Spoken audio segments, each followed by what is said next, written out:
Hey everyone, welcome to the Ceres Podcast. In this episode, Mark Petrou is joined by Danny Hennessy.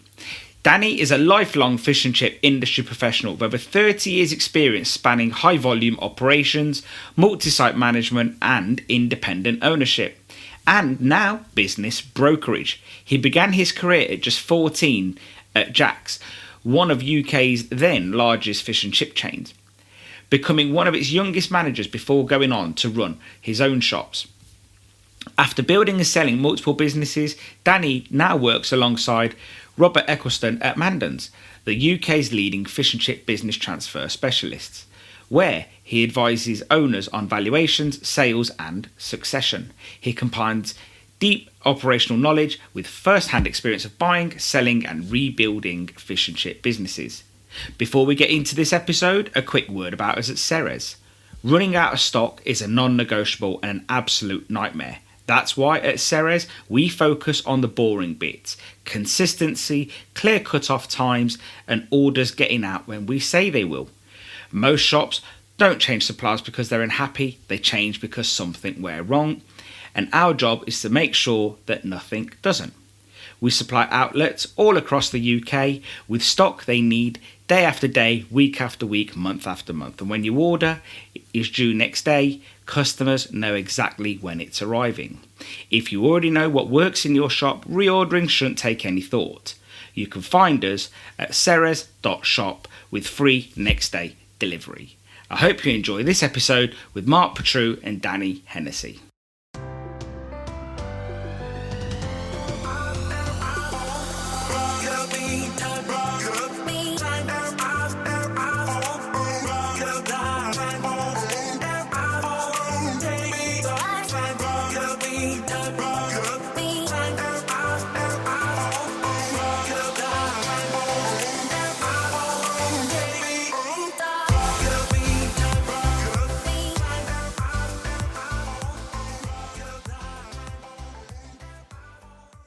Danny, it's really good to have you on. It's been a long time. It's been like nearly 20 years.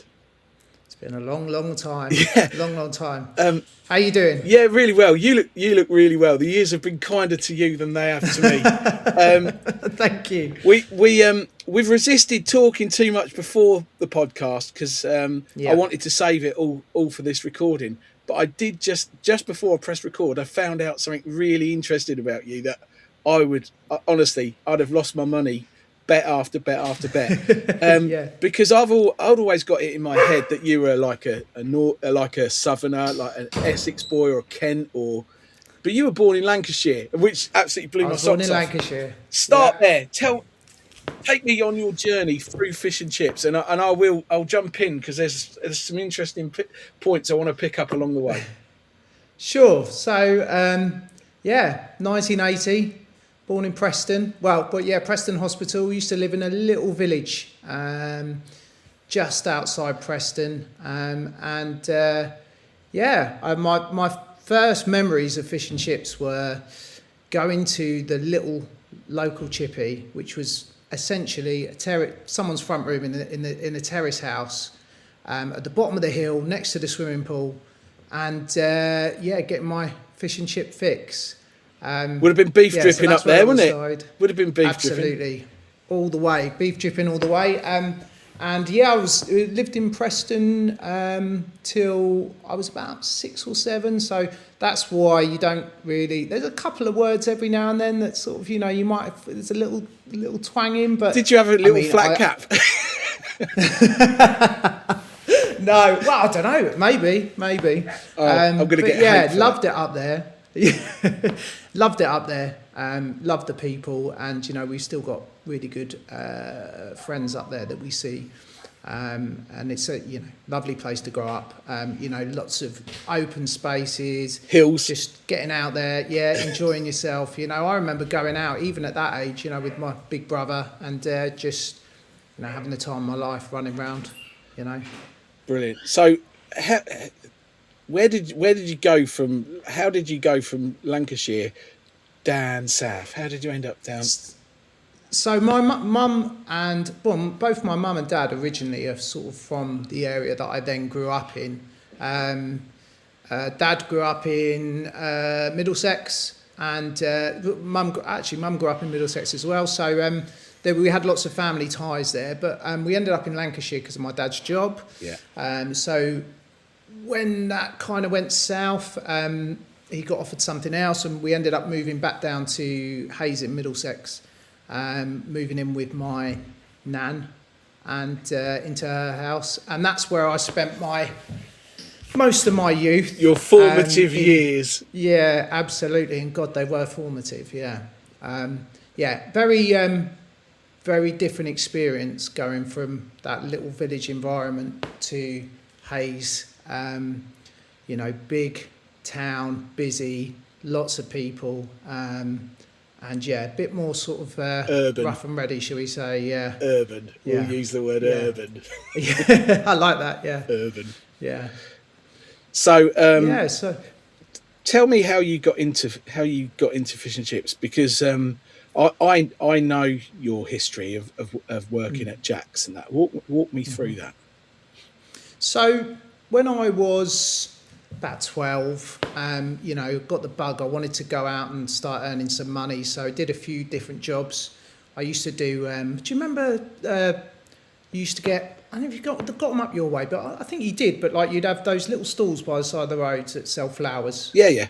Did you ever get those? So I used to do that. Yeah, I was a Lewisham boy. There always used to be people selling flowers. Oh, okay. And cockles. Right. Yeah. All that. Well, I did the flowers. I used to do that on a Sunday morning, and I did that. And then I went and worked over at Western International Market, massive market, not a million miles away from where I lived.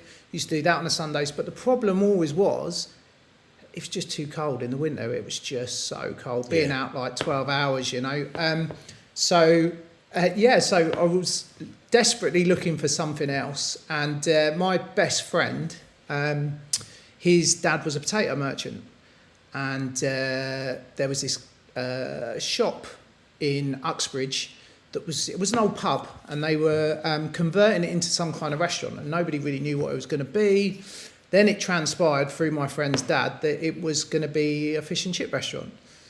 And my friend managed to land himself a little Saturday morning job in there, doing the spuds. So I kind of tagged along with him one week, and just after I opened, and managed to get myself a job inside, thinking, oh yeah, this is going to be great, nice in the warm, not out in the rain. Little did I know,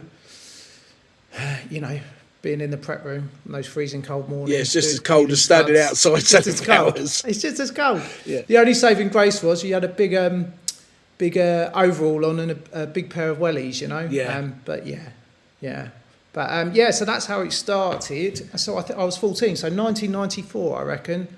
30 years ago, 35, well, 31 years ago now. Yeah. And that's when I first, started in the industry, I suppose. And was that actually a Jack's shop then? Was that? It was. So Jack's, I'll tell you a little bit about Jack's. So Jack's started back in 1966. With one little takeaway in Egham in Surrey, and they grew quite quickly. Chap who started it, guy called Arthur King, really nice chap, really knowledgeable. Had a lot to do with in the early days. As time went on, worked with a lot of people who went on to, make some of the equipment, that we use these days. So the starts of the, the more industrial scale stuff, chippers and peelers and stuff like that, had a lot of influence in that. Really interesting guy. They were pioneering, weren't they? I've podded with the Lee family, and they were part of the Jack's group as well. Jack's isn't a very well-known brand unless you know them, but they were really ahead of their time. So back in the day, I think the reason they were so big is their sort of business model was to find people, find managers for their shops. They were growing their business exponentially, and they were finding people and then putting them into partnerships. And so there was a real vested interest for managers to perform and do well, because they could go on and part own the business that they were running. And I think at the time that was attractive. really interesting. Yeah, really attractive prospect, because there wasn't really opportunities to sort of, it was very difficult to, I suppose, to go out and do it yourself. So, but also you had all that sort of wealth of knowledge that they had. I mean, like I say, I mean, Arthur had been doing it for years, and then his son David sort of took over the business later on. And, you know, between them, there was a lot, you know, there's a lot of experience of running multiple sites. So a good company, well, certainly for me to cut my teeth and, you know, just get stuck in and learn all the intricate details of the business. Because, yeah, when I first started, obviously, you don't realise how much goes into fish and chips, do you? No. All the detailing, and or to do fish and chips well, you know, all the details. And back in that day as well, to have a chain of shops and to maintain the standards across the whole portfolio would not have been easy. Each shop has its own different frying range, which has its own different quirks, and you. When you say you cut your teeth, you really did learn your trade on very basic equipment. Did you have to? Absolutely. I guess if it, you know, you come from a time where if something went wrong with the range, you grabbed a bag of spanners and got underneath it yourself, and you had a wax taper to light the burners and absolutely. And you know, I've still got one of those ranges in one of my shops. Have you? It's been that range is as old as I've been in fish and chips. I reckon it's about 30 years old. And I tell you what, it's a workhorse. I still use it today. But you're right. So Jack's was very much, I think it was in a lot of ways it was very cutting edge. Like, well, sort of, they were expanding very, very quicker than anyone else. I mean, they were the biggest independent chain of fish and chip shops in the UK at the time. Yeah. And they, but perhaps at the same time, you know, they stuck to what they knew, and the way they did things was very traditional. Very. So we did, you know, we cooked our chips all the way through. We did all the practices we did, and the equipment we used was the equipment that they'd used for years, you know. Yeah. And they kind of just like, if it's not broke, don't fix it. And back then, I mean, the thing is, Mark, is, you know, back then there wasn't the competition that there is today. Yeah. You know, I was when I was thinking back through my sort of timeline to talk to you, you know, when I started in fish and chips was, you know, just under £3. Wow. We used to do breakfast at the Shopping Huts, which is a big sort of 45, 50 seater restaurant. Breakfast was £2.50 for a full breakfast with a cup of tea. And, you know, back then, this was in the days where if you wanted breakfast, there was your traditional transport cafe. And that was pretty much it if you wanted to go out for breakfast. And lots of people, with your families and stuff, and you didn't want to necessarily go to a transport cafe, you know. No. So we started doing breakfast, and, you know, I think back to what we used to do. I used to go in, when I first started at Jack's at 14, 15, I ended up doing breakfast on Saturday and Sunday mornings, and we used to serve breakfast from 7:30 till 11:30, then we'd switch on to fish and chips. And in those 4 hours, we would do £1,000 on breakfast. Smash it. And that's big money when you look at when the breakfasts were £2.50 each, you know, we were cooking 10, 11 breakfasts at a time. So it was a very, very different time. You know, and as a business, so we used to do, you know, I try and work out the equivalent of, you know, like the turnover. The turnover was huge compared to today. You know, it was amazing. It was such a busy environment. You just had to go with it and learn. If you didn't learn quickly, you just get left behind. You know. Yeah. But that really worked for me. I think that I've sort of thrived on that. Having to just crack on and get it done. You know. Yeah. When you're 15 and you're running a couple of other member staff and doing it, I mean, perhaps I shouldn't be saying this, but, you know, when you're actively running the shop at, let's say, 16, on a shift and responsible for everything that's going out and all your other staff members, it's quite a big deal, you know. But I loved it, absolutely loved it. Yeah, great. Well, excuse my dog, by the way. She always likes. That's okay. She always likes to make an appearance on every podcast I do. We'll probably had an Amazon delivery turn up or something like that. So yeah. I apologise if she interrupts again. I met you about 20 years ago when you were running your shop in Ely, and I bought that shop off you. How did you get? How did you go from Jack's at 16 years old? How much time did you work with Dave King? Because you've got a really good relationship with him, haven't you? And how did you go from there to owning your own shop in Ely? Okay, so as I say, when I was 16, I left school at 15, went straight into working full time at Jack's in Uxbridge, and when I was 16, I became like the youngest assistant manager on the company, and then when I was 18, I became the youngest manager on the company. By this point, I think we probably had about 26, 27 shops. Wow, that's a big concern. Yeah. So, there was a lot of shops, a lot of people, and what happened was, what David used to do was he'd send people out on what we used to call like a tour of duty. So you would go and work in all different sites all over the place, and some were restaurants, some were takeaways, and you then working with different assistant managers, and you're working with different staff members, and you really get to sort of hone your skills on how the business works. Yeah. And I did that for probably about 3 or 4 years as a manager, going around to the different sites. And then I think I was 20 when I was about 21. So I've got here so 2003. So I moved to Ely in 2003. So I was 23.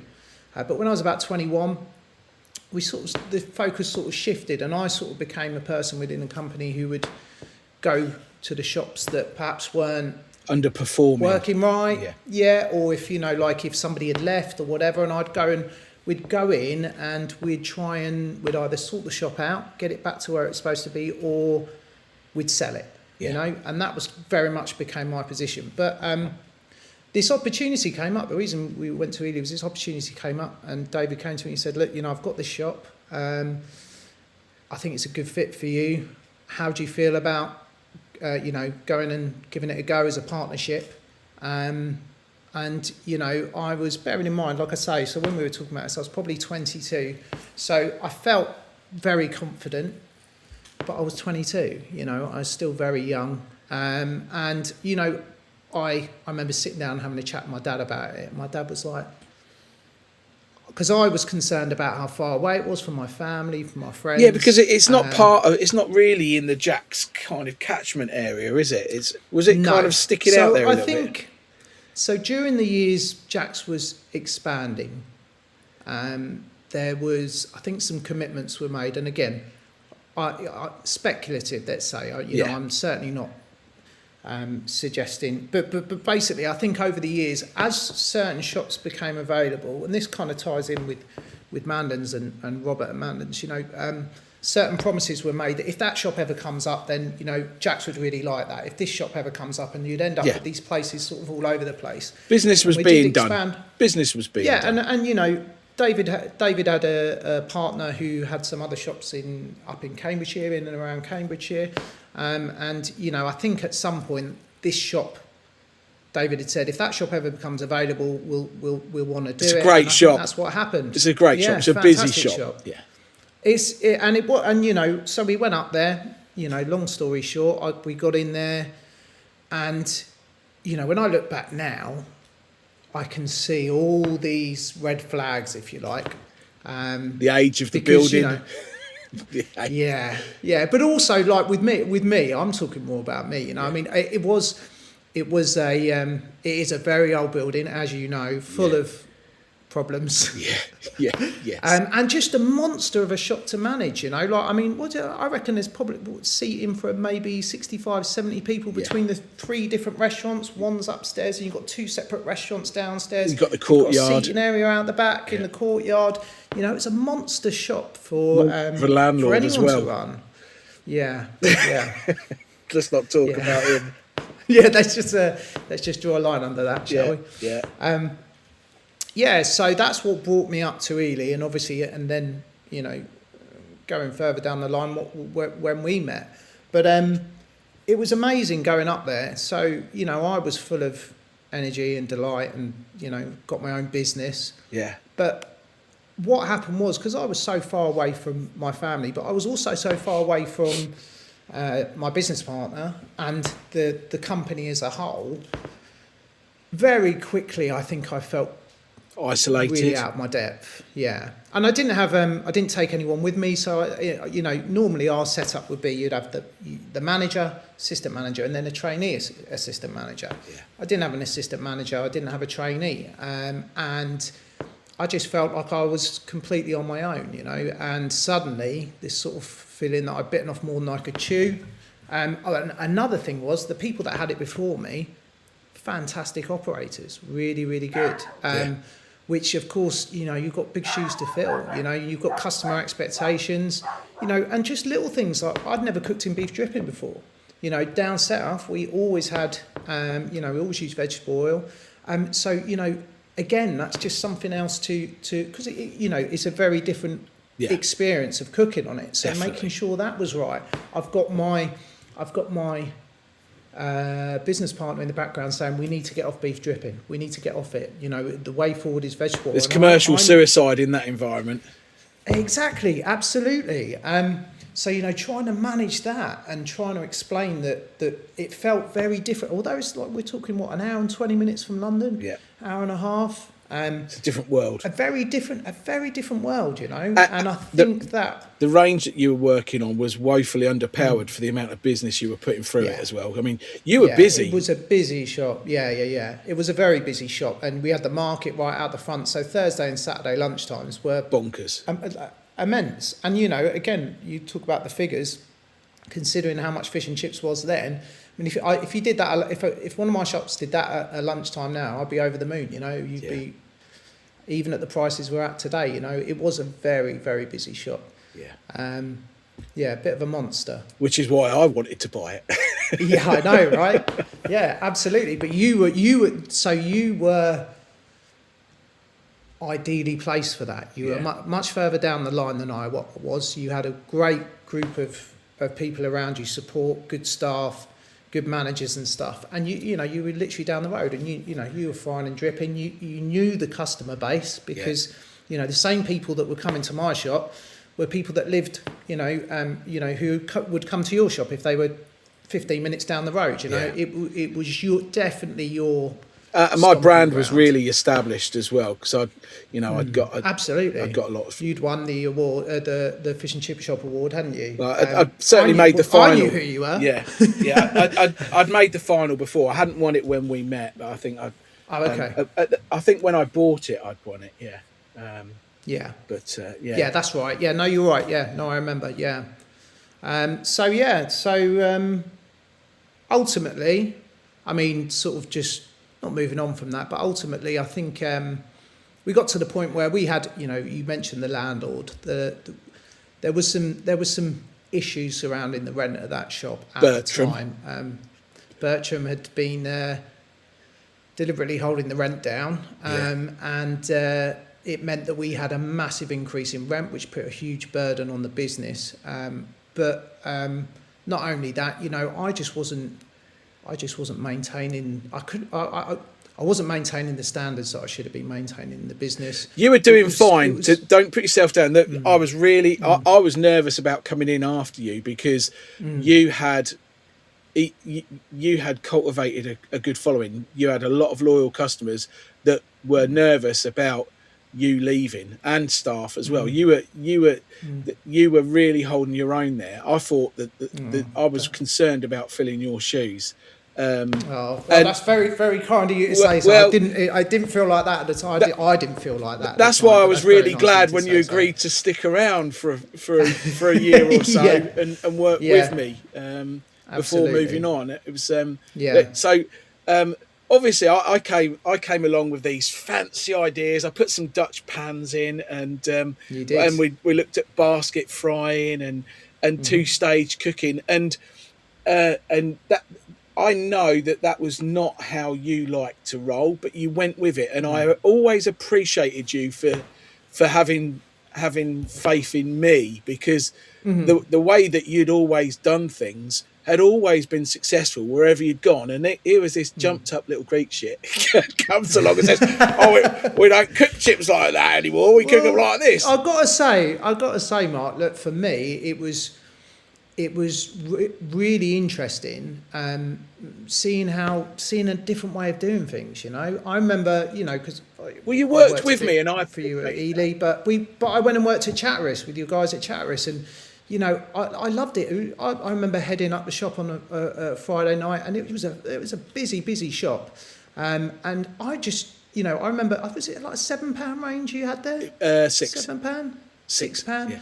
You know, and it blew my mind, you know, and just having the timers, and then the way you did things. So for me, it was a really positive experience to work with someone else who did things very, very differently, you know, and it did feel like it certainly felt like you guys were a bit more, you were cutting edge. We were like the traditional old school guys. You guys were cutting edge with the new ideas, and you know, just things like the stuff you were doing on your menus. You know, different stuff that I'd never even considered before. You know, so you pick up on all those things, and I like to think further down the line we'll get to that, but. You know, without that experience, it's another layer, isn't it? You know, it's absolutely another layer. Every day's a school day. Yeah. Your wonderful partner Claire and you welcomed into the world your firstborn when you were in Ely. We did, and I can't believe she's now 17. It fucking blows my mind, to be fair. It's crazy, isn't it? But crazy. We parted company and you moved on. Where did you go to when you left Ely? And I know family played a big part in your next step. Yeah. So obviously, Layla had just been born, and we moved back to London, and I fell back into fish and chips, but I was quite disillusioned. I'd kind of fallen out of love with it. Sorry about that. If that was me, I apologise. It really wasn't. I think it was a tough experience, a real learning curve, Ely. Giving up Ely was not an easy. It can't be easy for anyone to sell a business and actually stay on and see that change. It was difficult. Look, to go from running the shop, heading the shop up to just being a member of staff. It was difficult. I mean, look, we got pregnant whilst we were doing that. Whilst me and you were doing the sale was going through, and Layla was born a couple of months after the sale had gone through. It was imperative that I kept working, obviously, for obvious reasons, and you very kindly, kept me on, and like I say, so I mean, it was great from that point of view because I didn't have anything else to go to. Yeah. But at the same time, it was difficult, to go from heading the shop up to, with all the same staff. That's the thing. It became a bit of an issue with staff because suddenly, I was one of them instead of else. But I had to learn how to approach that. Listen, I think you handled it really well. You handled it really well. This is all on me. This is. It's not about what the staff thought or anything else. It's about how I handled the situation, And I found it difficult, not because they made it difficult. It was me. I found that difficult, But yeah, so I went back to London, and I did. I sort of struggled with it a bit. I had a bit of a love-hate sort of relationship with fish and chips. I thought, maybe I should try something else. I ended up going and my brother runs a construction company, so I ended up working with him for a bit, and very quickly worked out that it wasn't for me. Yeah. And that actually fish and chips was what I knew, what I was good at, what you loved, what I should be doing, really. So I got back into working with Jack's, working with David King at Jack's, and sort of slipped back into that kind of going around to the shops that weren't really working. and trying to sort them out. And that's what I did for the next couple of years, I think. I actually ended up, I then ended up going back up and running a shop in Fen Stanton, which again wasn't a million miles away from you. I don't know if you remember that. I did. I think I came and saw you there. And, you did, yeah. And you made the best out of that place as well. I came away from that thinking, this boy's a trier, and it was a lovely little spot. You made the best of that shop. Just a sleepy village. That was the sleepy village. Not enough people there to make it really fly. But that was it. But and again, I had a business partner there as well, and that just I think his expectations were that we were going to suddenly find another 1,000, 2,000 customers out of thin air, which just obviously in a village location like that you can't do that. So that didn't last.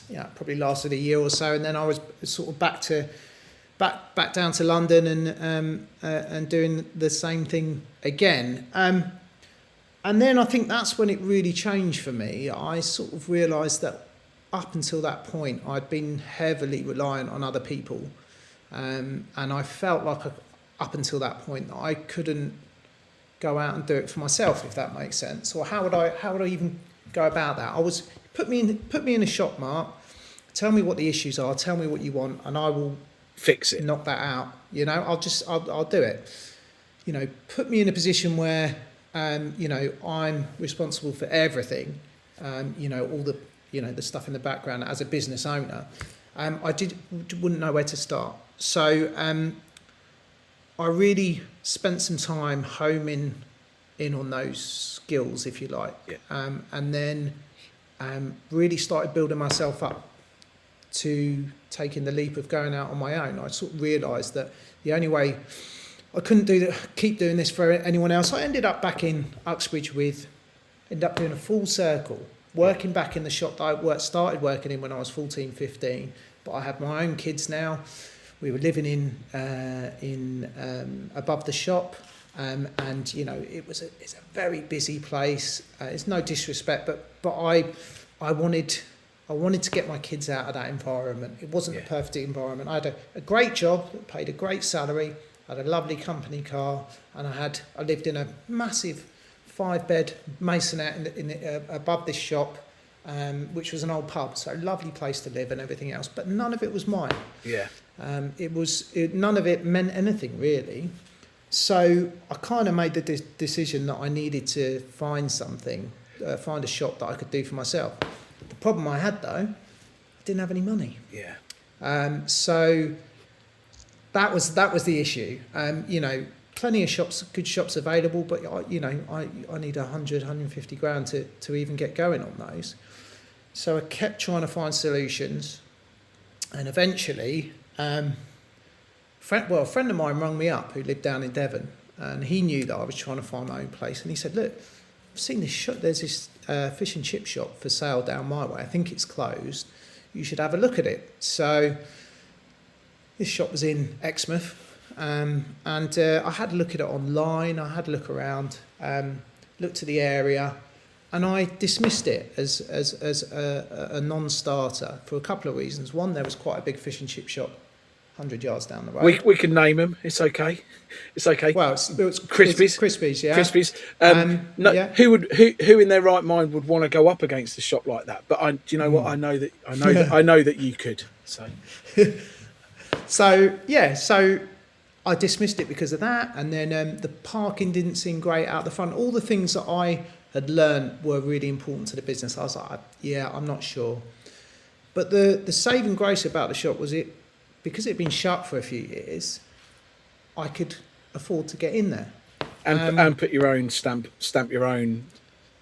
Yeah. You ain't got anybody's bad reputation to deal with. No, exactly. So I thought, do you know what, warrants going and have a look at it. So I drove down, did a viewing of it, and I remember distinctly pulling up outside the front of the shop and thinking, oh shit, because I knew straight away that it was going to work and that I was going to have to put my money where my mouth was and do it, And I suddenly had this realisation, this is it. This you've got to actually make it work now, you know. And went in there, and the shop had a little old 2-pan counter range, a little Mallisons, I think it was, had the double-decker cabinets at the top. Great little range, and the shop hadn't been touched for years. The flat upstairs hadn't been decorated for 60 years. The people who'd been there a long time. And but I knew how to do it. I knew how to do it. And I should just say about Crispies. So I then went and checked out the competition. Went in there, got fish and chips. It was fantastic. It was really, really good. And I sat outside, and I just looked at how busy they were, and I thought, do you know what? This is a really busy shop. They know what they're doing. But if I can pick up a couple of people that don't want to wait in that queue, you know, whatever it may be, then I think I'll be all right, you know. From little acorns, you know, absolutely. It's you know, you can build on that. Absolutely. So I came back home and said to the wife, we're moving to Devon. Well, funnily enough, yeah, I said to her, I think it's a goer. I said, you need to come and have a look at it. And she said, Danny, I don't need to come and have a look at it. If you think it's going to work, I'm happy. So she moved our family to Devon to Exmouth, without even stepping foot in Exmouth. No pressure, son. Oh my God. But I tell you what, it was the best thing she did for me, because she put a whole faith in me that I'd make it work. Bless her. I tell you what, that's what got me out of bed every single morning and made me go in and work. You know, because I had to work, Mark. It was like it just had to work. This is make or break. You know? Yeah. Absolutely. And don't forget, you know, by this time, I left Jack's, and shall we say, that left David, my business partner, was not happy that I'd left, and there was a lot of people out there who, you know, perhaps were hoping that I wouldn't succeed. Yeah.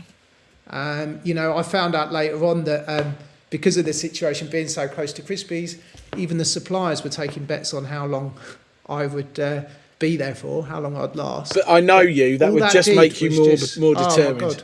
I'm so glad they did. I'm so glad I heard these things, and I'm so glad, because I couldn't fail. Yeah. It had to work.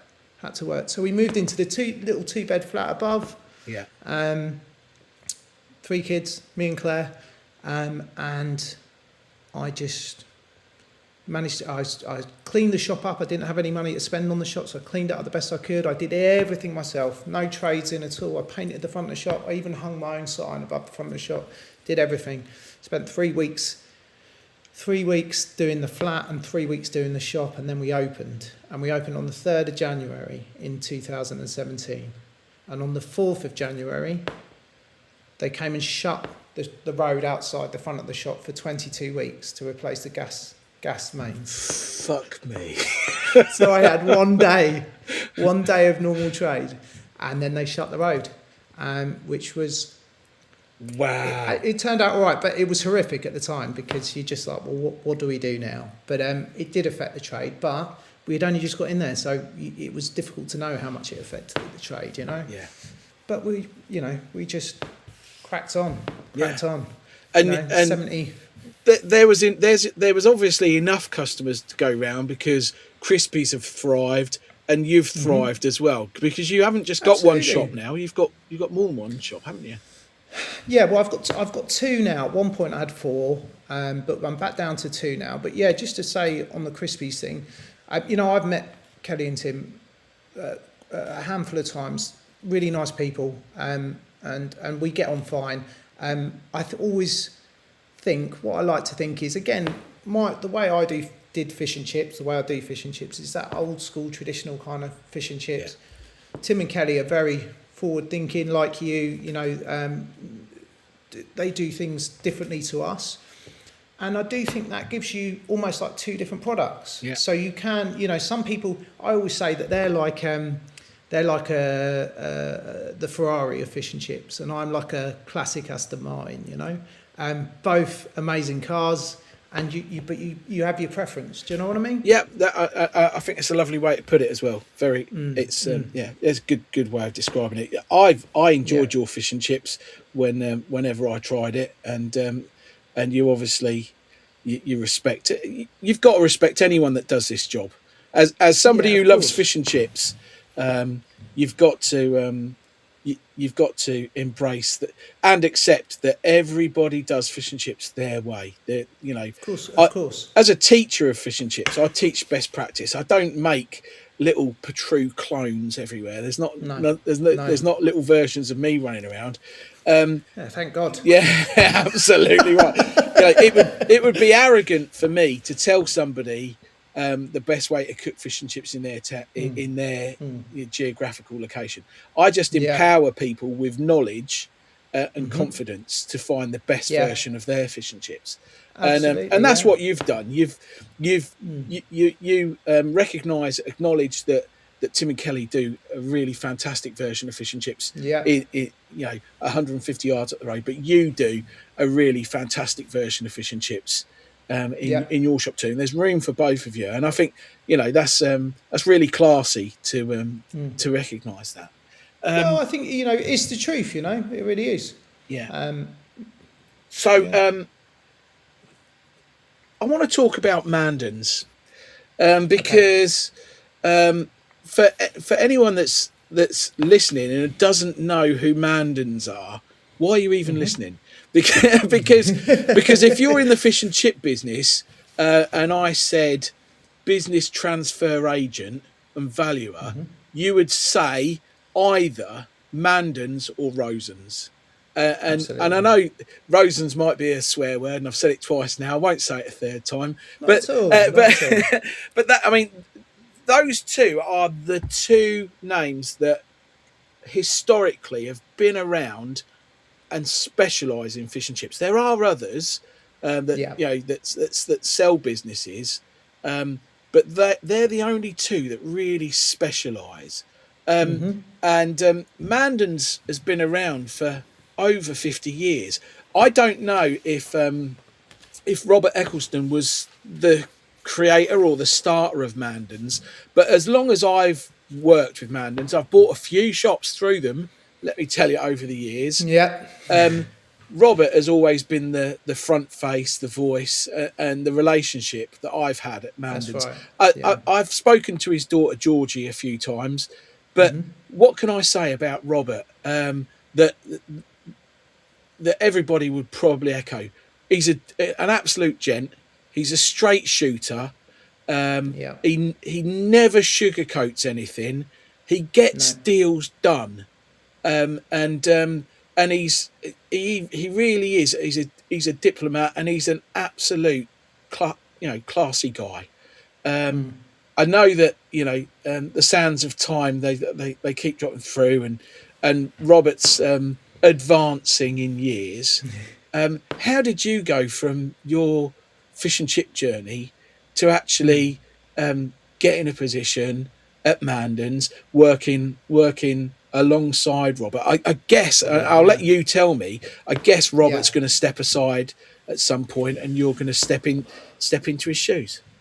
Well, look, I mean, so like you say, so Mandans, over 60 years Mandans been around for.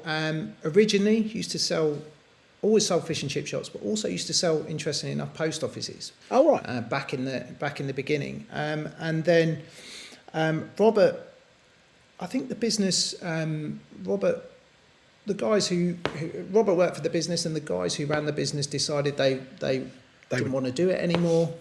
So Robert took on that responsibility over 50 years ago, right, and said, right, I'm going to do it myself. And he, over time, then dropped the post offices out of it pretty quickly, I think, and stuck with the fish and chip shops. So he's done it for, a very, very, very long time. And like you say, he knows his stuff. Yeah. So I've known him for 30 odd years for obvious reasons. I've bought shops and sold shops with him, and also, when I worked for Jack's, still had that relationship with him, as we were expanding and as we were selling shops as well. And I always found it quite fascinating and interesting, the whole process of buying a shop. But what I also found was this, as a fish and chip shop owner, there's so much you don't know about the process, Yeah. And when I've bought or sold my shops with Robert over the years, he's taken me through that process step by step. And I've always really acknowledged that. I've used other people as well. Yep. In the past, but I've never had that same experience. So I always found that really interesting. And over the years, in more recent years, Robert and I have been in conversation, and I made the suggestion a few years ago. I said, look, at some point you're going to want to slow down a bit, I guess. But I'd love to be involved with the business. And we had this conversation sort of ongoing for a few years, and it just so happened that earlier on this year the planets kind of aligned, and I'd gone back down to 2 shops, and my shops, I've got great guys in my shops who do the day-to-day for me, and I was looking for a new challenge. I'd sold one of my other shops, so we got back in conversation, and we just said, look, let's start working together, let's see where it goes, and yeah, so that was earlier on this year, and today that is my day-to-day, Monday to Friday role is within working closely with Robert on Mandans. So yeah, and it's fantastic. I love it. It's a really, really interesting place to be. I've got the best person behind me who is teaching me those intricate details, giving me advice, and it's fantastic. I'm really soaking up. I'm like a sponge at the moment, because Robert's depth of knowledge is unbelievable. Second to none. When you've done something for that long, yeah, absolutely, It's second to none. absolutely. And like you said, his ability to put deals together, to get deals over the line, is amazing, really, especially today, because there's so many challenges out there. It's a lot harder to get deals done today than it ever has been before, and you need that expertise, you need that knowledge to make that happen. Yeah. So breaking down the role that Mandans does, not just as business transfer agents, you also do valuations. You help people get their financing in place as well. I want to break that down. Put you on the spot a little bit, really. How do you value a fish and chip shop? There you go. Because anyone listening to this will say, will at some point have to think about their exit strategy. Think about there must be so many things that play a part in how you value a fish and chip shop. Even the trading climate that we're in now, being an owner of the proper fish and chip company, about fish prices, about rising raw material costs, cost of living crisis, but all of that. How do you value a fish and chip shop? And that's the hardest question I'm going to ask you. So I think you're 100% right. I think certainly in the last 5 years, valuations of fish and chip shops have changed quite significantly. It's, as you know, and as you've said, it is harder these days to make good money, and that does affect the valuation of the business, because essentially, how do we value a business? Well, your business is worth a percentage of what the business makes as a net profit, but there's a lot of factors that are involved in that, so we have to take into consideration, obviously, is it the freehold of the building, is it the leasehold, what's the weekly turnover, is there accommodation, isn't there accommodation? There's a lot of factors that are involved in doing that, and that's why we offer free valuations at Mandans. But that's the first thing I'd say is, if you're thinking about selling your business, if you're thinking about, you want to find out how much it's worth, give us a call, and we will help you through that. But ultimately, it is a calculation based on the profit of the business. Not the turnover. It's based on the profit. Used to back in the day, it used to be more based on, you could get away with a valuation based on the turnover. But these days, so the problem we have these days is,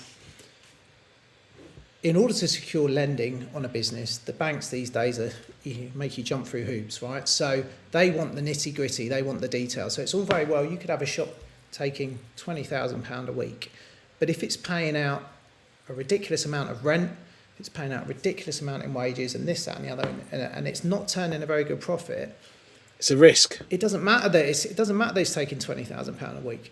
Maybe 10, 15 years ago, there'd be an argument to say, yeah, well, we go in, and I think back in the old days, the calculation was 30 to 35 times what the weekly take was what your valuation was back in the day when I've heard that. Insanely profitable. I remember shops that were worth 40 times what they were taking in a because week. The quality of the fit out was, it's recently refurbished, or absolutely, it was a pretty looking shop. All those things are still really important. The equipment you use, do you do deliveries, and do you use the apps? Because the apps are, although they bring in business, but you've got to think about the fees attached to those apps. Your Just Eats and whatever else. So there's a lot of factors that are involved. Yeah. But these days, fish and chip shops aren't worth quite what they were, but the market is still. We're really busy, people are. We've got lots of people looking for shops, and we've got lots of people selling shops. The market is still very buoyant, and it's an exciting time to be in it, really. And that's what I love about it. I love meeting other people, within fish and chips, going and seeing their businesses. It's fantastic. It's a really exciting thing to do, and I really enjoy that.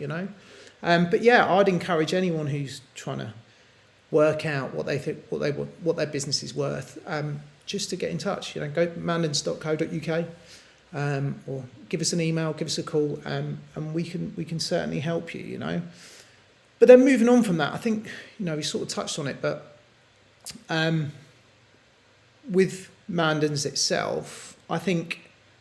The great thing about Robert and the great thing for me, I think, with my experience in fish and chips is, what do we, as business owners, fish and chip shop owners, what do we know? Well, we know how much cod is. We know how to look after our customers. We know how to cook good fish and chips. But what we don't necessarily know is how to talk to our landlord to tell them that we're thinking about selling the shop. How do you approach that situation? How do we fill out, if we're selling a shop, you get a 15-page CPSE questionnaire come through from your solicitor. Well, how do I fill this out? I've got no idea what I'm supposed to be doing with this. And I think that's what the difference between us and other agencies, that's what we do. We're here to help with that. You hold people's hands and get them through the whole process. Yeah, definitely. So you would say the first step, if you're thinking about selling a shop, is to reach out to you. Do Mandans inspect every shop individually? Do you go out and the initial? I guess the initial thing is it has to just be a telephone conversation to gauge exactly what the prospect is. You must have to look at the hours. I know of shops that do really big portions to try and boost their turnover, so they've got really high turnovers, but not necessarily profitable, and then they sell to unsuspecting people that are buying based on turnovers. So it was interesting. You're not the first person to say that valuations are done now on profit rather than turnover, because Stelios did a podcast the other day with the founder of businessesforsale.com, and he said exactly the same thing, that that they are basing their valuations on profit, not turnover, and that's that's not always been the case. So it was interesting to hear that. So, what is the protocol? You must have a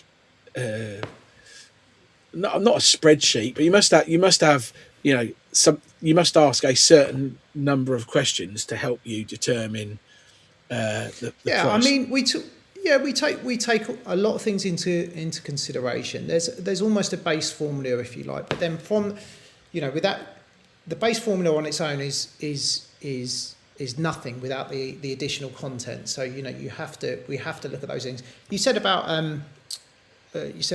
do we go out and view every shop? Well, the honest answer is no, we don't do that. We do go and see a lot of shops, but we don't go and see them all because these days there's so much information available online. We can, if you ring me up and you say I'm at this shop, I can go online, I can have a look at the shop on Google Maps, I can get an idea of the building, and some can then search images, you can see inside, sometimes you can see what equipment there is, I can see your opening hours, so I can gauge a lot of information off that initial telephone call. And that really helps us with the valuation. And we still go out and, some people really would prefer us to come out and see them, and that's absolutely fine. We do that. I've been out 5 or 6 times in the last 2 weeks to see people, and that's the part of the job that I really enjoy as well. So it's really is I can't give you like a formula so that everyone can work out exactly what their shop's worth, because it's a culmination of so many different things. You have this base sort of formula, and then on top of that, the all these additional factors that will make a difference. So that's how we do it. But we do, our valuations are free, so we're happy to talk anyone through that. So there is the real value of a business is what somebody's prepared to pay for it, and there must be certain instances where somebody who's selling their business has a disproportionate idea of what it's worth versus what somebody's prepared to pay for it, and you can't see the value that they see in it, and that might be through lack of experience on their part, or maybe it's just wishful thinking on their part, and that, I guess, that's probably one of the more pricklier situations that you have to manage. How do you cope with with somebody thinking their shop's worth this much, and it's actually only worth that much? Well, you're right. That's a major. That's something we deal with a lot, and rightfully so. I mean, I think the thing is, like we say, valuations have changed so much in the last 5 years that people, if someone maybe had their shop valued 4 or 5 years ago, or they had some kind of insight, perhaps we know people that have who had an offer 6 or 7 years ago on the business, and they didn't want to sell it at the time, but now they're thinking about selling it, and all they've got in the back of their mind is that offer that was sitting there. But unfortunately, times have changed, and it's a different world. It's difficult. So we will give you an honest idea of the valuation of your business based on the factors of the market today, what we're selling businesses for, and then if somebody pushed back on that, what we need to do is we need to find a place in between that, the person's expectation and ours, because we want to get the most money for people, for their businesses, but at the same time, what we don't want is for it to be sitting on the market for and not selling, no interest at all. We get lots of people as well who perhaps go to other people for valuations, then they come to us and they want to compare, and there's a big difference between the two, and we try to sort of explain that perhaps we could there's no point in me promising you your business is worth £500,000 to get you on board when realistically I know it's worth 300,000. It's a no-brainer really. We try and be as open and honest in the first instance, because ultimately we don't want your business to be sitting on the market. We want to sell it for you. Yeah. I guess over the years, when I look at what Mandans have got to sell, I actually trust the valuations because of that historic honesty that's gone on for decades. You kind of get the feeling that if Mandans have valued it, that the price is what it's actually worth. What it is. Yeah. Well, look, I mean, like you said, Robert, 60 years of experience of doing that day in, day out. He knows the market like the back of his hand. He really is across it, and that expertise it goes a long way. I mean, you can't really be in better hands as far as I'm concerned. You won't find anyone who knows the market better. Yeah. So historically, if you were looking for a shop, you would either look in the back of the Fish Fryers Review or the Chippy Chat magazine or Fast Food Pro, whichever magazine, and you Mandans would have a back page, or Rosen's would have a back page, and there'd be one or two headlines, one or two shops on, and then you'd probably go to the website and have a look on there, but the way things sell these days has changed massively. The way things are marketed, obviously. Mandans must have a little black book with all their frequent flyers, their regular buyers, with the deep pockets that you can float a business over. And I said earlier about business being done.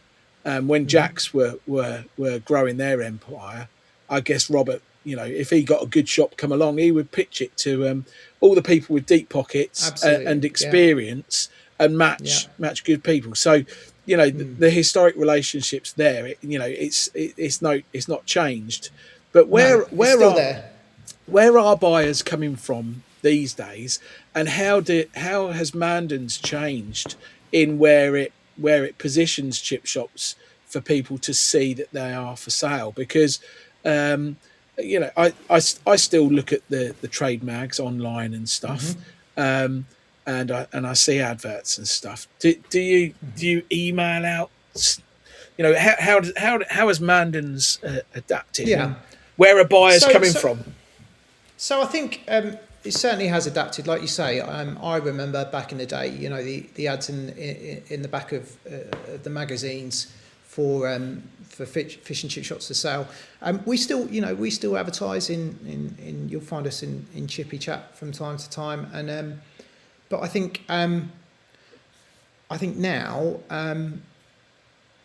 what makes Mandans different is we don't go out there plastering pictures of your shop that's for sale over the internet. Dalton's business, this, that, and the other. Confidentiality for us is a massive thing. So. Some of the shops, you go on our website and we give a brief description of a business that's available, but a lot of our shops don't even get to that point where they go onto our website with a brief description, because like you said, we have people who are waiting to buy. So quite often something will come on, we'll go and do a valuation, we'll onboard the client, and then we've got someone in mind, this is a perfect shop for this guy. And we'll get straight onto them, and quite often, you still see it very, quite often, it doesn't get to the point where we have to market it. Yeah.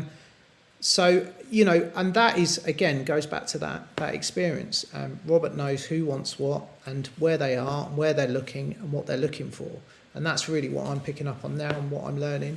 But yeah, so we a lot of our shops don't even get to the point where we are openly marketing them.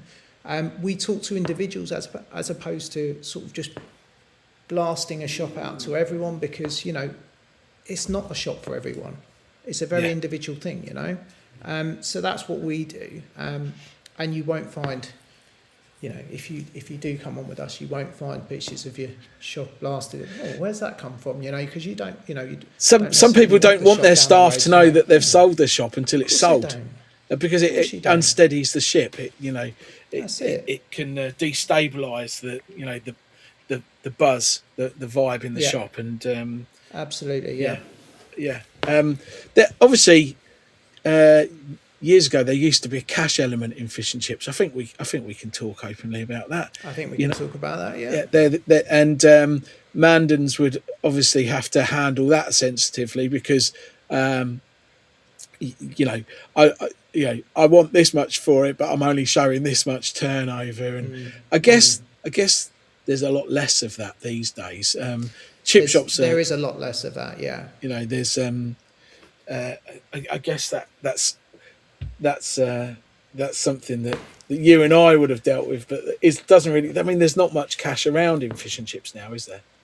There's not. I mean, look, it's a different world we live in today, isn't it? I mean, to be fair, I think me and you've always been, certainly when I've worked with you and you've worked with me, we've always been above board and done what we're supposed to do. But that's not always the case for everyone out there. And I think back in the day when you wanted to buy a fish and chip shop and you wanted to borrow some money to buy it, and you went and spoke to Dave, your bank manager, who you knew personally and played golf with on a Wednesday, and you knew that he'd secured the lending for you, no questions asked, and you could tell Dave that, this shop's doing $8,000 on the books, but it's actually doing 12 grand a week. Don't worry about me making my loan repayments. It's going to be absolutely fine. That doesn't exist anymore, does it? So it goes back to what we were saying about net profit. If you want to borrow, and look, there's still plenty of opportunities. If you're looking at, it's not just people selling their shops. If people are looking to expand, they think, there's a shop around the corner, or in the next town that they're really interested in. They should speak to us because we can sometimes facilitate those moves. But people are lending money again now on these kind of businesses. The only difference is that you need those details. The lenders want those details. That net profit is so important, and any money that's perhaps not going where it should be, I mean, it makes the job harder. Accountable. Yeah, you can't dismiss it. Have your cake and eat it. Mark, you can't, it's dismissible. It's nothing, you can't counter it into a sale. You just can't. No. Talking of valuations, bank valuations tend to be very low because they have to manage their risk. Absolutely. Obviously when Mandans do a valuation, there's going to be differences between what Mandans value a business at, and then the banks come along and they can quite often scupper deals by putting in. You pay the bank to do a valuation, and it's always disappointing. It always comes in low because they need to build in protection for themselves, and they like to cover their risk. But they also don't know the intricate details of our business, of fish and chips, and that's where Robert comes into it. The banks themselves, they don't have the understanding. It's all very well. They'll go around and, on that day that they come and do your valuation of your fish and chip shop, they'll perhaps then go off and value, a coffee shop round the corner. And then after that, it will be, a warehouse at the other end of town. There's no, they're giving, it's a very generalised valuation, but also they give you that valuation, but they have no knowledge of the business itself, so there's so many, and like you say, they need to cover their own butts, and that's why they come in super low, and that does cause problems. You're right, it scuppers deals sometimes, and that's a difficult place to be. What we find is you need to be, and we always advise our clients beforehand that you need to be aware of that difference between the actual value of it and, if you're looking to borrow, what the banks are likely to lend. Because absolutely. when they lowball a valuation, they then will only lend 70% of the valuation. So you've either got to have some money to put down, or you need to look at maybe finding a lender who understands this business. There are some banks, and they tend to be mainly the high street banks, that don't have an appetite to lend on this particular type of business at all. So again, Mandans must have historic relationships with lenders that do have an appetite to work. We do. We have some great specialists who deal specifically in this industry. And go to our website, you can find their details on there. People who really understand the intricate details and can find you the lending that you need. Don't be put off, or don't assume that you won't be able to do it, won't be able to make it work. And like I say, things seem to be moving more positively in the last 3 to 6 months with lending in our field, and it is possible to get these deals done. It is possible to find the lending that you need. You just need to speak to the right people, and we can certainly help you with that. Okay, get your crystal ball out then and tell me what is going to happen to the number of fish and chip shops and the industry. Let's do 24 months and let's do 5 years. Where do you see things going with the number of fish and chip shops and the industry itself? Well, look, I think it's difficult out there at the moment. I think ultimately the number of fish and chip shops is going to drop. I think the smaller shops are just going to find it impossible. With the smaller turnovers, they will find it impossible to keep going. And I think it's a real shame that there's not anything in place to help with that from this government, or to be fair, the government before really. I think that unfortunately we will lose a lot of shops over the next few years. However, I think the important thing to do is, I think what fish and chip shop owners need to do is they need to look at diversifying what they're doing and appealing to a bigger market.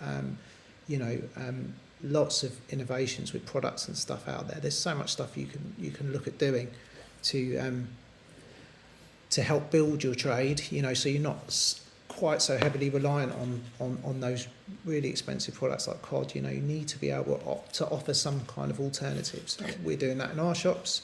I think that applies to everyone. But ultimately, I think I was going to say extras are a great way of building margin without building turnover, because every time you add turnover, you add a VAT burden to your turnover. So you've got to find things that are really high margin to help compensate for the extra prices we're paying for fish. So that's it. Yeah, add a few quid to your sales, but add a few quid to your profit at the same time. That's it. That's it, and that makes a massive difference, doesn't it? If you can get that average customer spend up by even by a little bit, it makes a massive difference. So I think unfortunately there are businesses that won't make it through, but I'm positive in so much that fish and chips is just part of our DNA. It's not going to disappear. It's not going anywhere. It's not going anywhere. It's is it going to change? Well, things are changing. And like we say, diversifying, looking at different species of fish and this, that, and the other. But the base of fish and chips in this country, it's here to stay. And I'm excited about the future. I think it's going to be tough, but I'm excited. I'm excited about where it's going to go, and I think that if people can weather this storm, if we can weather this storm that we're in at the moment, I think we've got to come out of it the other side. Calmer waters. Off, Yeah. With lots of fish in it. Absolutely. Yeah. Yeah. So, how long has Robert got? When do you take over? I am in absolutely. Listen, working with Robert it's such a amazing experience. I'm in no rush to take over from Robert. I'd like to work with him for as long as I possibly can. Yeah. And I intend to do that. Robert will always be the integral part of the business. I don't think there'll ever be a time when he's when he's not. I think, you know, the longer he's there, the better, and I'm certainly going to make the most of the time that he is. You're just taking the load off, to learn what I can. Taking some. At the moment, I mean, that's all it is really. At the moment, is, you know, I'm helping with because we're really busy, you know, and I'm helping with that, and at the same time, just learning everything I can, you know. Yeah. Well, look, it was really, really good to catch up with you again, mate. You're looking good. You're sounding good. Fish and chips is going well for you. Kids are growing. How can people find out more about Mandans? Obviously, maybe that this has thrown up a few questions for people. Sure. What are your contact details, phone numbers, socials, any of that? I'll let you have a free plug before I let you get on with the rest of your day. Excellent. I love that. First of all, website, first and foremost, is mandans.co.uk. And you can get me at danny@mandans.co.uk. You can email me, or I'm going to check the telephone number. You put me on the spot before That's make okay. sure I've got the right number. But yeah, like I say, you know, we're here to help. Get in contact. You've got questions. If anything's come up from this podcast, you know, just get in touch. We're here to help. You know. So telephone number is 01403 700 381. Okay. It'll be in the show notes anyway. Stelios is really good at all of that. Danny, excellent. Thanks for coming on, man. It's really good to see you. No worries. It's been really good to see you. I've appreciated your candour as well. You've been just like Robert, just, you know, straight talk, thank you for the part of your journey you spent with me. You always were a class act. I appreciate it. I enjoyed it, Mark. I enjoyed it, and thank you for taking the time to speak to me. It's been good.